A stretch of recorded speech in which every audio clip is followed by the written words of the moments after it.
दोस्तों, आईटी छात्रों के लिए एक और नई सरकारी नौकरी सीएसआईआर की तरफ से निकल कर आ चुकी है। और ये जो रिक्रूटमेंट निकाली गई है सीएसआईआर पिलानी राजस्थान की तरफ से निकल कर आई हुई है।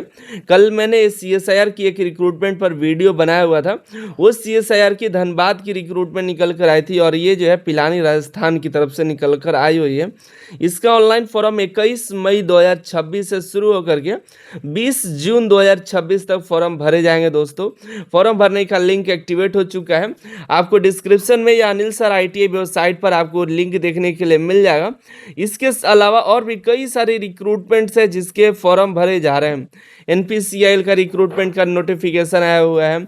सीएसआईआर की एक रिक्रूटमेंट है और गन कैरेज फैक्ट्री जबलपुर की है। नालको की रिक्रूटमेंट का नोटिफिकेशन आया है और भी कई सारे recruitments Anil sir ITI website पर हम दिए हुए हैं। टेलीग्राम और व्हाट्सएप भी ज्वाइन कर लीजिए ताकि वहाँ पर अपडेट आपको मिलते रहेगा। 2 पोस्ट है यहाँ पर टेक्निकल ऑफिसर की और एक टेक्नीशियन की। टेक्निकल ऑफिसर और टोटल 8 पोस्ट है, ठीक है, 8 सीट है जिसमें सैलरी जो बनने वाले हैं 90,000 के अप्रॉक्स आपकी सैलरी बनने वाली है। यहाँ पर एज लिमिट की बात करें तो यहाँ पर 30 साल आपका मैक्सिमम एज लिमिट रखा गया है।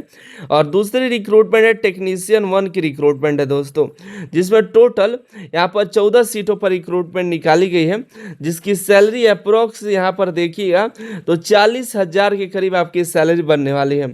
यहाँ मैक्सिमम एज लिमिट 28 साल रखा गया है, ठीक है। आगे बात करें यहाँ पर देखिए टेक्निकल ऑफिसर की जो रिक्रूटमेंट है उसके लिए आपको बीटेक मांगा गया है, ठीक है, जो कि इलेक्ट्रॉनिक्स एंड इंस्ट्रूमेंटेशन जैसी यहाँ पर मांगा गया है। एमएससी अगर आपने किया है फिजिक्स इलेक्ट्रॉनिक में तो भी आप एलिजिबल हैं।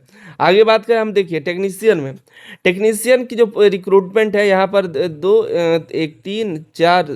6 पोस्ट है, ठीक है, 6 पोस्ट है। ये इलेक्ट्रॉनिक मैकेनिक के लिए है, ठीक है। इलेक्ट्रॉनिक मैकेनिक ट्रेड में आईटीआई होना चाहिए आपका, एनसीवीटी या एससीवीटी किसी से भी अगर आपने आईटीआई कर रखा है तो आप यहाँ पर एलिजिबल हैं, ठीक है। आगे बात करें यहाँ पर देखिए यहाँ पर इलेक्ट्रीशियन वायरमैन इलेक्ट्रिकल फिटर इसके लिए वैकेंसी की बात करें तो यहाँ पर आपकी वैकेंसी 6 है, जिसमें इलेक्ट्रीशियन वायरमैन इलेक्ट्रिकल फिटर वाले यहाँ पर एलिजिबल हैं। अब यहाँ इलेक्ट्रिकल फिटर न जाने कौन सा ट्रेड है, सिंपल फिटर लिख सकते थे लेकिन इन्होंने इलेक्ट्रिकल फिटर कर दिया है। लेकिन इलेक्ट्रीशियन और वायरमैन तो अप्लाई कर ही सकते हैं, अब एक्चुअल फिटर वाला अप्लाई कर पाएंगे नहीं, ये थोड़ा क्लियर नहीं है, ठीक है।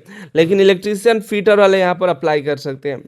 यहाँ मेसन के लिए यहाँ देखिएगा 1 सीट है, यहाँ मेसन में 1 सीट दिया है, आईटीआई मेसन से होना चाहिए। ड्रॉटमैन सिविल के लिए भी 1 सीट है, आईटीआई ड्रॉटमैन सिविल के लिए, यही टोटल वैकेंसी है।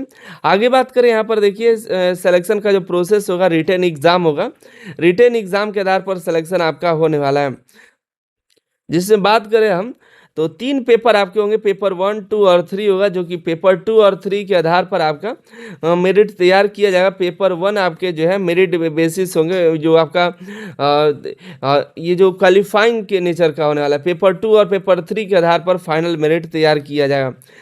टोटल बात करें क्वेश्चन का तो नंबर ऑफ क्वेश्चन 150 रहने वाला, 2.5 घंटे का पेपर होगा, इंग्लिश और हिंदी दोनों भाषाओं में रहेगा। एमसीक्यू क्वेश्चंस आएंगे जो कि ओएमआर बेस्ड या कंप्यूटर बेस्ड जो भी हो सकता है, अभी क्लियर इन्होंने नहीं किया है, दोनों में से कोई भी हो सकता है। पेपर 1 1 घंटे का होगा जो कि 50 क्वेश्चन रहेंगे, 100 नंबर का, निगेटिव मार्किंग नहीं रहेगा, मेंटल एबिलिटी से क्वेश्चंस पूछे जाएंगे। पेपर 2 जो होगा 30 मिनट का होगा, जिसमें 25 question general awareness, 25 general Hindi English language से रहने वाला है। टोटल आपको 75 नंबर का 150 नंबर का पेपर होगा, जिसमें 1 नंबर का निगेटिव मार्किंग होगा। पेपर 3 1 घंटे का होगा जो कि आपके ट्रेड से क्वेश्चन पूछे जाएंगे, 50 क्वेश्चन होंगे 150 नंबर के, जो कि निगेटिव मार्किंग 1 नंबर का होने वाला है। एज रिलैक्सेशन की बात करें तो मिनिमम एज आपका 18 साल और मैक्सिमम 28 साल रखा गया है, मैक्सिमम 28 साल का एज लिमिट रखा गया है। और एज की बात करें, कैलकुलेशन ऑफ एज जो है आपका एज कैलकुलेट किया जाएगा 20/6/2026 के रेट तक। SC ST को 5 साल छूट, OBC को 3 साल का छूट और एक्स सर्विसमैन और अन्य कैंडिडेट को भी 10 साल तक का छूट मिल जाएगा। जो एक्स सर्विसमैन है, दिव्यांग है, उनको फॉर्म भरने का फीस जो है 500 रुपये लग रहा है हर एक पोस्ट का। अगर आप दोनों पोस्ट के लिए या 2-3 पोस्ट के लिए एलिजिबल है तो आप फॉर्म को अप्लाई कर सकते हैं, लेकिन हर एक पोस्ट का 500 चार्ज देना पड़ेगा, ठीक है। ये बैंक डिटेल है जिस पर आपको पेमेंट करना है। SC ST PWD women's ex serviceman इनका फॉर्म भरने का कोई फीस नहीं लग रहा है। यही जानकारी है। फॉर्म भरने के लिए एलिजिबल हैं तो अप्लाई कर दीजिएगा। तो इलेक्ट्रॉनिक मैकेनिक तो अप्लाई कर ही सकते हैं, और यहाँ पर इलेक्ट्रीशियन वाले अप्लाई कर सकते हैं, वायरमैन अप्लाई कर सकते हैं।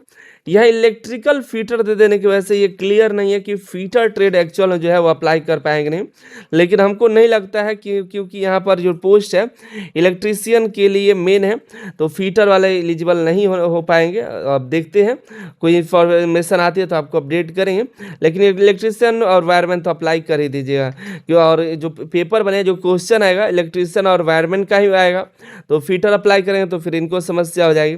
ठीक है, तो यही जानकारी थी। मिलता अगली वीडियो अगली जानकारी के साथ। आप anilsaraite.in वेबसाइट से जा करके फॉर्म को अप्लाई कर दीजिएगा। आप सभी का बहुत बहुत धन्यवाद।